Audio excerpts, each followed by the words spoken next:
এক মাঝি প্রতিদিনের মতো তার নৌকা নিয়ে সমুদ্রে মাছ ধরতে বের হলো। সে ছিল একজন দক্ষ মাঝি, অনেক ঝড় তুফানেও সে নৌকা চালাতে পারত।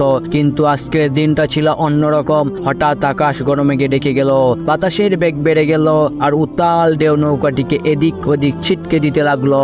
মাঝি তার সমস্ত দক্ষতা দিয়ে নৌকাটিকে নিয়ন্ত্রণ করার চেষ্টা করছিল, কিন্তু ঢেউগুলো এতটাই শক্তিশালী ছিল যে সে এক সময় ভয় পেতে লাগলো। মাঝি বুঝতে পারছিল না কি করবে। তখন সে আল্লাহর নাম জপতে শুরু করলো। সে বলল, হে আল্লাহ, তুমি তো সবকিছু জানো এবং সবকিছুর উপর তোমার নিয়ন্ত্রণ। আমি আমার সাধ্যমতো চেষ্টা করেছি, এখন তুমি আমাকে রক্ষা করো। হঠাৎ মাঝির মনে হলো সে যত বেশি নৌকাটিকে নিয়ন্ত্রণ করার চেষ্টা করছিল ততই বিপদ বাড়ছিল।